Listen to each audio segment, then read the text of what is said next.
Hey everybody, it's Angelina, and today I'm gonna be doing my top 10 Taylor Swift songs. I'm super excited to do this video because I feel like I don't see this a lot, but I feel like this is such an interesting thing to talk about and to like tell people, because I feel like as a Taylor Swift fan, I feel like it does tell you a lot about a person, what their top songs are. I'm just gonna be going through my top 10 and telling you a little bit about them, what they mean to me, why they're in my top 10. And I just want to preface this with saying this is my top 10. I'm not saying that this is definitively Taylor Swift's top 10 best songs. This is just the ones that are the most personal to me. I wouldn't even say that I would say that some of these are her definitively best songs, even though they're my favorite. These are just the ones that I have the most personal connection to. I'm really excited to get into it. Yeah, I'm just going to go through the list, talk a little bit about it, maybe talk about certain lyrics that like are close to me, what things I like about the song, maybe memories I have associated with the song. Let's just get into it, okay? Number 10 is The One. I remember hearing this song for the first time so vividly. It was obviously when Folklore came out. It was during the pandemic, the summer of the pandemic. And I remember I remember the announcement and the day of Folklore so well and what I was doing that day. And I remember just pressing play on The One, which obviously we hadn't heard any of the album. This was the first song that I got to really hear and listen to from the album, and I kind of just cried. I don't even think I fully processed the lyrics the first time around, but I cried, and I think it was just because like it was such an overwhelming experience. That was the first like surprise drop we had really gotten from Taylor, and it was just an overwhelming experience. I remember it was raining the night that Folklore came out, so that also put a special, I think it was thunderstorming actually, I don't remember exactly, but it was at least raining, maybe thunderstorming, and so it was like really atmospheric, and I remember it so well. The One is just a song that I can relate to so many different people in my life and so many different situations. I feel like this song can be interpreted in so many different ways. My favorite lyric is, I thought I saw you at the bus stop, I didn't though.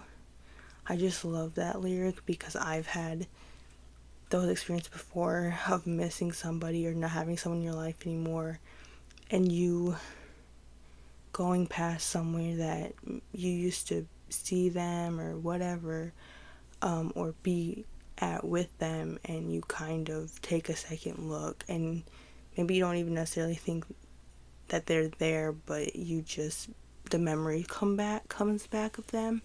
And so that's like that hit me well, that really hits me. Immediately after that, when she says I hit the Sunday matinee, we used something when we were younger.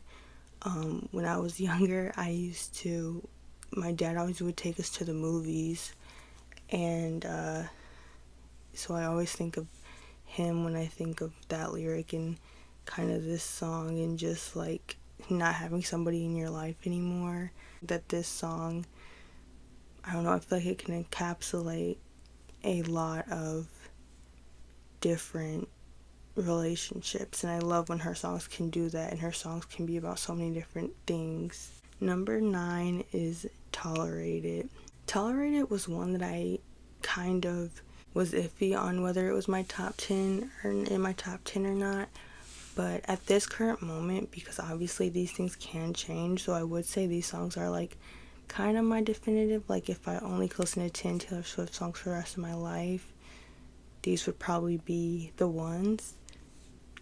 But I think Tolerated would be in there just because it's another one that I think can be used with so many different types of relationships and stuff, and can be related to in so many different ways. Like I've heard people being able to relate it to like parents or friendships, and obviously romantic relationships and stuff, and this is definitely a song that I feel like I can relate to in plenty of different aspects of my life.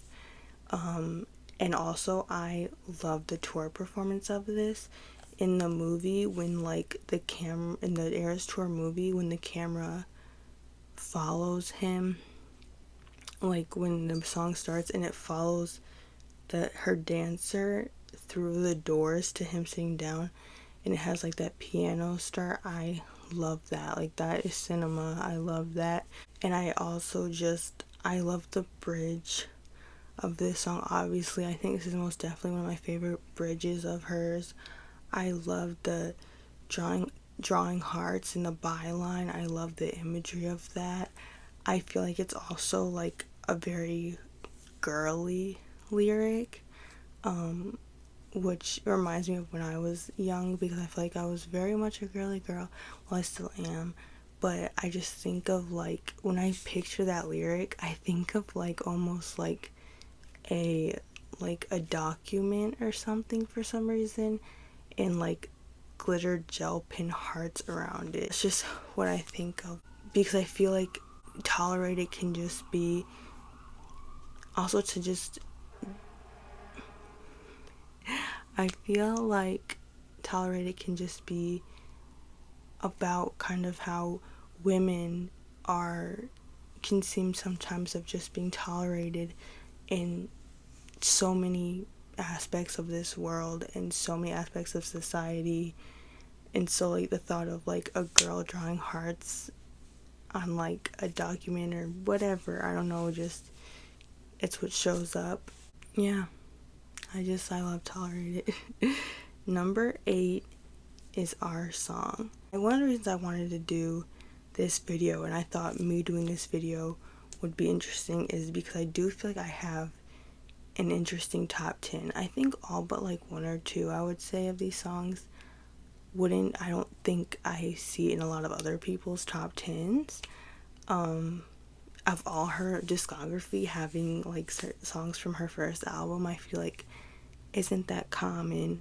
But for me, like, Our Song reminds me of like childhood summers. I remember like my brother's friends coming over in like 2008, and would all like sing that song, and I remember it being on like the radio and hearing it on the radio, and we would just like listen to that song. So that song, although it's technically supposed to be a romantic song, I think of it in a way of like my childhood friendships that I don't have anymore, of just like those little things that remind you of somebody or an experience or a time in your life, like the Slam and Scream doors. I think this song is just really important to me, and I think I just associate the lyrics with that time in my life, those childhood moments. And I mean, her whole first album, I think, is one that I just heavily associate with childhood, and it is like, I feel like my love for it is a lot of nostalgia based, but also it is just genuinely like a great album that I think needs to be appreciated more. I have a whole video about this album on my page if you want to check it out. I'm talking about it through Taylor Swift Taylor's version, like talking about that, but I do talk about just the importance of this album to me. So yeah, that is number 8. Number 7 is Right Where You Left Me from Evermore. I don't know if I need to tell you what albums they're from. Right Where You Left Me, like, just hit me very hard, and when I first heard it, and obviously it was a deluxe track, so I didn't really get to really listen to it till like a month or two after it had already been out. I was 20 when this song came out. Obviously it was like the end of 2020.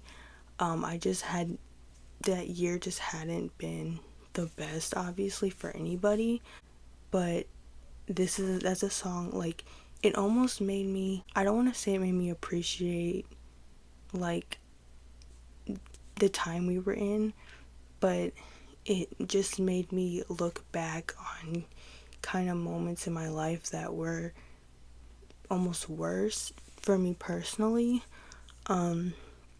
It very much reminds me of friendships again, and having, like, I had an experience when I was in 8th grade where a best friend, the girl who was my best friend, who had been my best friend since, I known her since we were literally in kindergarten, preschool, and we had been best friends since 5th grade, like for the past 3 years. And then in 8th grade, I got diagnosed with anxiety and depression, all this stuff. I ended up leaving school, and she just dipped on me. She just left me when I was going through this really hard time that I couldn't understand. I was feeling stuck. Was experiencing this trauma, and I really got stuck at that time in my life. I think aspects of me are still stuck in that time of my life. And so this song just makes me think kind of that relationship and being like, I'm still here. Like, you moved on with your life, but I'm stuck at that abandonment, and I'm stuck at that horrible time in my life and stuff. And then not even associated with that person, but just in general, of feeling stuck in a state of like devastation and trauma, and feeling stuck in that time period is so real. And I'm 23 now. I'm gonna be 24 in May, and I kind of am like, am I not gonna like this song as much when I'm not? Obviously, this song came out before I turned 23, but I'm like, am I not gonna like this song as much when I turn 24? I don't know if that's how it works. Since obviously she says she's still 23 inside her fantasy. But yeah, it's just like this. I also like, obviously the lyrics are very prominent, and I feel like I have so many favorite lyrics from this song. I feel like the way the chorus is sung, like, help, I'm still at the restaurant, love it. This song is also very country adjacent to me, and I love country music, and I feel like this is a very country sounding song. I love the lyric, breakups happen every day, don't have to lose it. Obviously that heavily can be associated with Taylor Swift and everyone thinking she's so dramatic about everything, but I think just in a personal way, when I was going through those experiences and stuff and going through that hard time, people acted like I was just being dramatic about it. And everyone goes through stuff. I just think it's such a way to brush off people, especially women, and this whole thing of like, people are dying, like, your problems aren't, but it's like, everyone's problems are important, everyone needs to work through stuff. So just brushing people's experiences off, even people like in that song where she talks about the person sitting across from her while she's like in this state of devastation, and them just being like, I found somebody new, and them not even kind of realizing the pain that she's going through. I love the lyric, if our love died young, I can't bear witness. So yeah, I could go on about this song for hours and my connection to it, but I'm just gonna leave it at that. But yeah, number 6 is 'Tis the Damn Season. If you're not seeing a pattern here, Evermore is I think this is the last Evermore song on here, but Evermore is most definitely my most relatable and favorite Taylor Swift album, so that's why there's the most Evermore songs on here, but I'm pretty sure this is the last one. But anyway, the next one is 'Tis the Damn Season. I immediately fell in love with this song the first time I heard it. Another song that can be related to so many different relationships friendships, I feel like I really see this song just so vividly in my mind when I listen to it. Obviously, the whole thing of the album is coming home for the holidays and seeing like an old fling or whatever. But I see this song as just like going back. It doesn't even have to be about the relationship aspect, it can just be about going back to like your hometown or whatever. Kind of that experience of like missing it but also being happy that you left. A lyric that really gets to me is the I parked my car between the Methodist and the school we used to go to. I feel like if I told anyone that was my favorite lyric, they'd be like, that is the most random lyric. But the middle school I went to, across from it was a church. It wasn't a Methodist, it was a Catholic church that actually my grandparents went to, or they still do. And so that was the church that we would go to like vacation Bible school at, and we sometimes had went to church there. And yeah, so I went to the middle school across the street, and you would be able, they actually also had a school in the church. It was a Catholic school as well as a church, a Catholic like regular school. It was a school. I don't know what I'm trying to say. And you would be able to hear their like bells ringing. Like they had these very loud school bells, so we'd always be able to hear it. And obviously in between our school and the church was the parking lot for our school and the road, and then their parking lot, and then the school and the church. And so I just like always think of that, and that as a staple of my hometown. And growing up in my hometown was my middle school being across the street from a church, and a church that my family went to and I had been to for school also, at least summer Bible school. And so I feel like I always explain "'Tis the Sam Season" is a song that I feel like everyone can find an aspect of it that they relate to.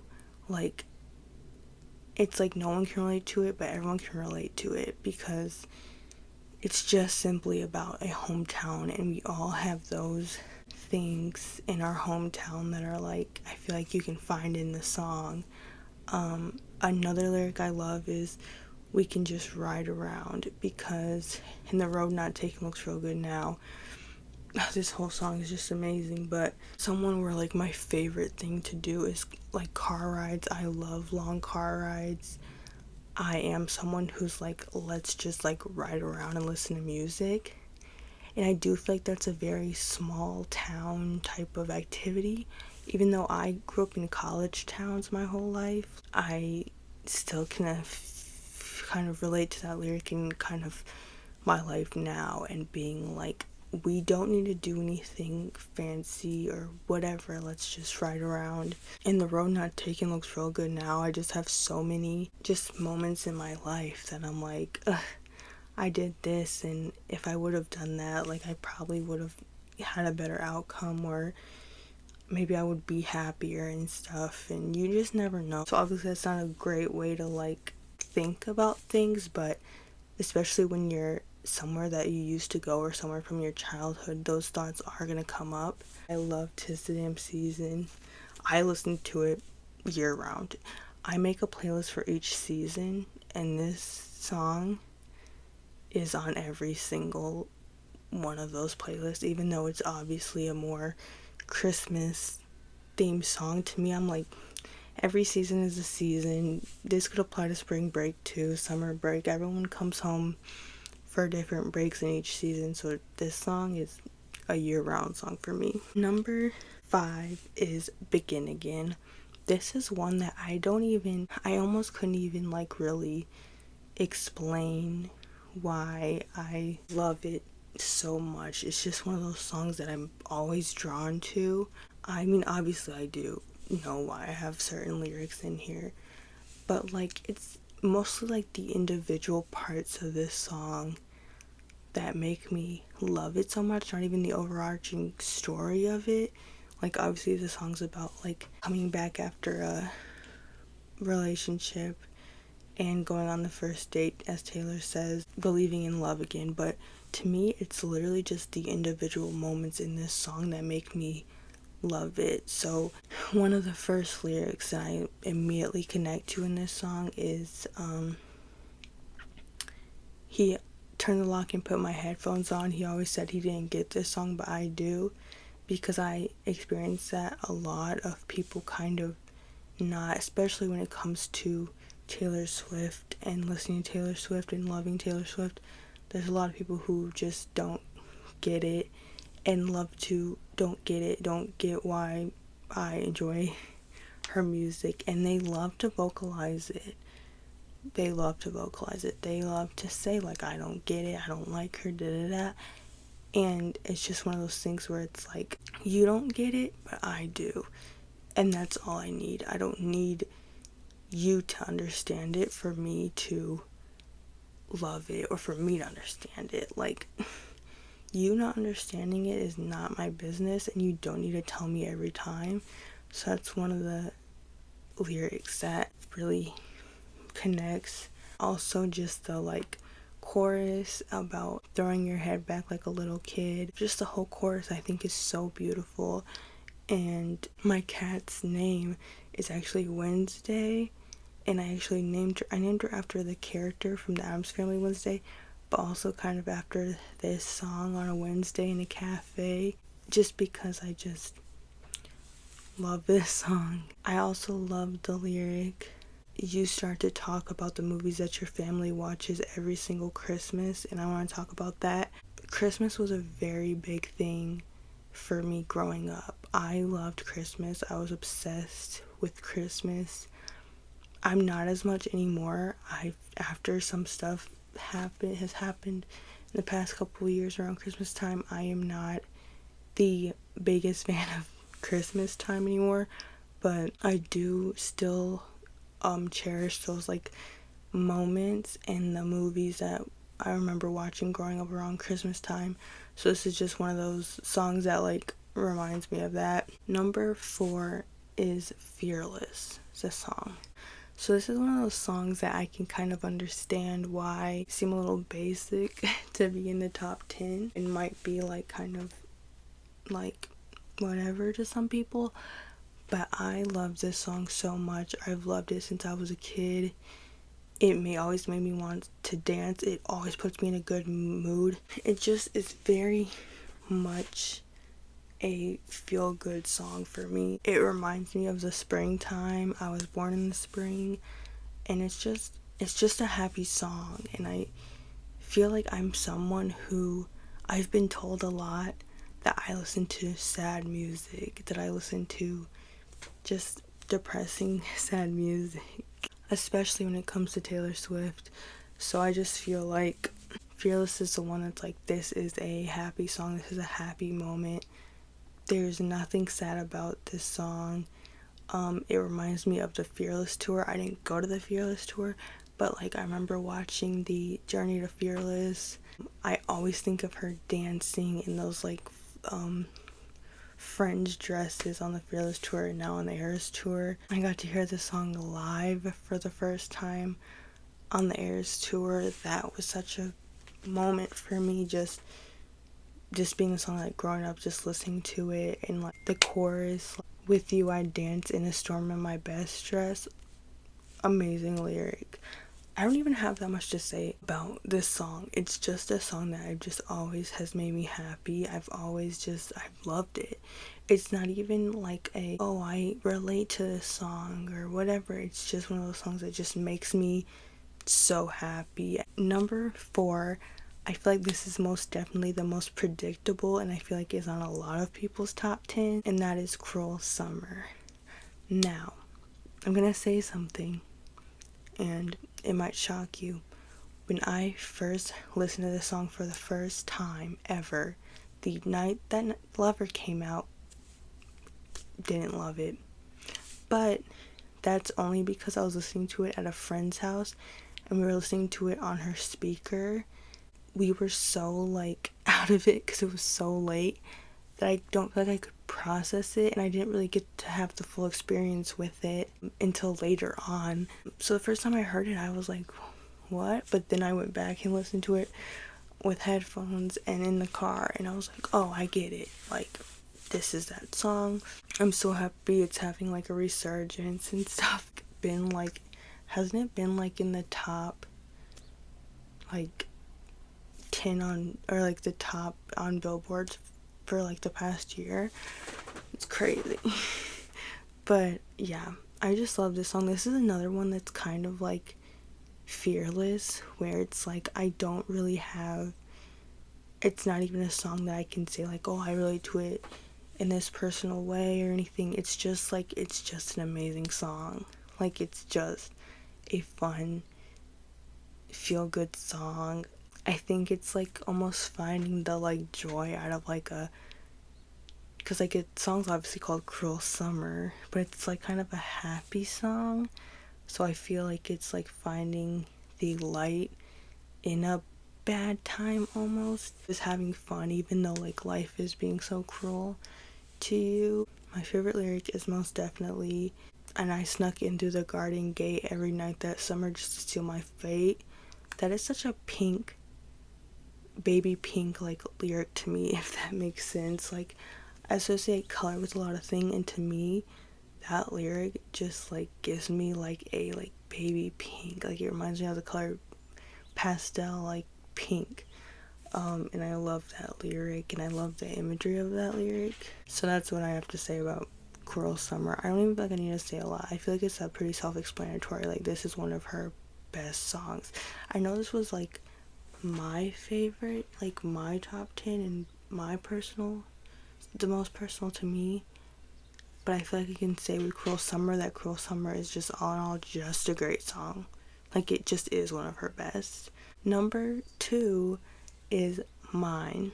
Now, the Speak Now album was most definitely my number 1 Taylor Swift album, I would say, until we got Folklore. I was obsessed with the Speak Now album, and I was obsessed with Mine. There's just something about Mine, like, I don't see how anyone could not like this song. It is so smartly written, especially being a self-written song from when she wrote it when she was like, what, 18, 19? I just don't see how anyone can dislike this song. And I feel like, although this was a lead single, this is, first of all, her best lead single. I had to think back for it. Her best lead single, other than what my number 1 is, this is without a doubt to me her most genius lead single. She gets the fandom kind of shits on her a lot for her lead singles ever since Red, of being kind of the most, taking away Folklore and Evermore, because obviously those both albums only had 1 single. But like, with ever since Red, it's kind of been a thing of like, she's not that good at picking lead singles. Now she barely even has them, because now we don't even get a single until the album comes out. But I would say her last like top tier, she made the right choice of picking a lyrical masterpiece of a lead single, was Mine. I mean, the lyric alone, you made a rebel of a careless man's careful daughter.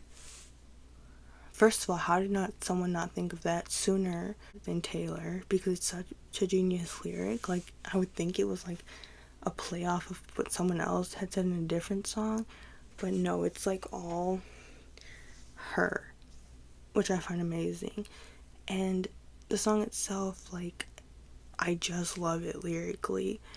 And obviously it has its moments that I'm like, yeah, I can kind of relate to that, and like running from relationships and stuff, being scared because of past experiences. But also just overall, it's just a fun, smart song. The bridge is amazing. I really like the music video. It's not like one of my favorite Taylor Swift music videos, but I think it worked for the time. I think it's just one of her best songs. And then like the lyric, I was a flight risk with the fear of falling. Like, a flight risk. like flying with the, but like falling. Smart. She's smart. Like, I don't know. She's clever. This is a very clever song. So now we're gonna go on to number one. My number one Taylor Swift song. I feel like people aren't gonna believe me, but I promise you it's true. My number one Taylor Swift song. Oh my god, do you see that? I thought there was like a shadow. Is that? I think that's my shadow. Okay, my number one Taylor Swift song. My number one Taylor Swift song is Tim McGraw. We need to get into it because I feel like whenever I tell somebody this, I don't tell a lot of people, like, a lot of people don't ask, but I kind of always get like scared to be like, yeah, this is like my favorite Taylor Swift song. I feel like people are immediately gonna think that I'm like joking or I'm fucking around or I don't really listen to Taylor Swift, because what do you mean her first song ever is your favorite song? Again, like, it comes from a place of nostalgia and relatability and my connection, I feel like, to Taylor Swift. Taylor Swift is someone who I've been a fan of since I was a little girl. She's, through everything I've been through in my life, everyone who's left my life and stuff, she has been a constant. I've never lost her, and that was so parasocial of me to say, but it's true. But it mostly comes from her music, and I feel like Tim McGraw is one of those songs that's kind of about that. And so I feel like the reason I love this song so much is because I relate it to Taylor and how I see her, because like I'm that girl who, like, I was the Taylor Swift fan to, I am the Taylor Swift fan to a lot of people. Like, when they think of Taylor Swift, they think of me. So I relate to it. I feel like I can relate to the song in that way of, when you think Taylor Swift, I hope you think of me. Like, I know you're gonna think of me. But also just like it being her first song, like, it's insane to me. Her first like official song. The first lyric people ever heard from Taylor Swift being the lyric, "He said the way my blue eyes shined put those Georgia stars to shame at night. I said that's a lie." That what a way to start a career. I always say, what a fucking way to start a career, because such a clever lyric. Where did her thoughts for Georgia come from? She's not even from Georgia. The "that's a lie" cemented her to me as one of the best songwriters right off the bat. I don't know, it's just something about that, like, you immediately learn who Taylor Swift is through that lyric. The cynicism, the skepticism in her tone of like, yeah, right. That lyric from a 16-year-old girl, and I feel like, well, first of all, it is very a 16-year-old girl thing to say, but just that I believe in love, but I don't, almost way of like thinking in this whole song relating back to music. This whole album, her whole first album is completely using music to explain love or look at love through musical lens and through musical metaphors. And I think that's just so smart, especially because it just tells you her love for music while making her first album. This song literally has some of her best lyrics to me, and that's not saying she didn't get better over the years, because obviously she has. Like, some of my favorite songs are from Evermore, which came out in 2020, some of my favorite lyrics, which I think some people automatically, when they hear Tim McGraw being my favorite song, they're like, she made better music than that. She's evolved since then. But I think people have this thing where they automatically, like, her first album is automatically her worst, which I completely go against. There's a reason why some debut albums are some of the best debut albums of all time, because of just how amazing they are for being a first album. And I think that's something that should really be acknowledged with Taylor in this song and this album. Is like, this is one of the best debut albums. I don't know if I want to say the best debut songs ever. Like, But to me personally, it is, because I feel like it just told you exactly who Taylor Swift was. And she was so smart also to reference a country artist in it, because she knows I would get people in the country realm talking. So many amazing lyrics, but the lyric, "Someday you'll turn your radio on, I hope it takes you back to that place," as a Taylor Swift fan, just hits me so hard. Because with Taylor Swift's music, it's like it really can take you back to that place. I didn't say this during the song, but like with the song Mine, I remember being with my grandpa one time in the car, and he usually wouldn't listen to music in the car. Like, he usually listened to like NPR radio shows or something. And I think I was probably around 13, 14 at this time, and I was in the car with him, and he turned on the radio, and Mine came on, and he like turned it on, and he let me listen to it. And that is like a core memory for me of like my dad, my grandpa letting me just be who I am, even if that's not his favorite thing to listen to in the car. He let me have that moment. I went through the same thing with my grandma, where she let me listen to the Speak Now album, all that. So it's just like in the car, and it's just one of those things where it's like things can take you back. And I think that's what her whole first album kind of is about, is nostalgia, and is being taken back to certain moments with people. And I feel like starting out with Tim McGraw just paints that picture perfectly, as if it's like a prologue to the album. So yeah, Tim McGraw is my favorite Taylor Swift song. Her first song ever is my favorite. This video was not scripted at all, so if I am jumbled a little bit, probably left stuff out that I wanted to say about songs. But it was something that I wanted to get out, because I thought it would be interesting to do my top 10 Taylor Swift songs when she only so far has 10 albums out. I do want to acknowledge the fact that some albums I didn't have songs on here for. So there was no 1989 songs, there was no Reputation songs, there was no Midnight songs. I feel like, that's not saying I don't like those albums. But I think these songs were just the ones that I have the most personal connection to, and I guess I just don't have that much of a personal connection to those songs.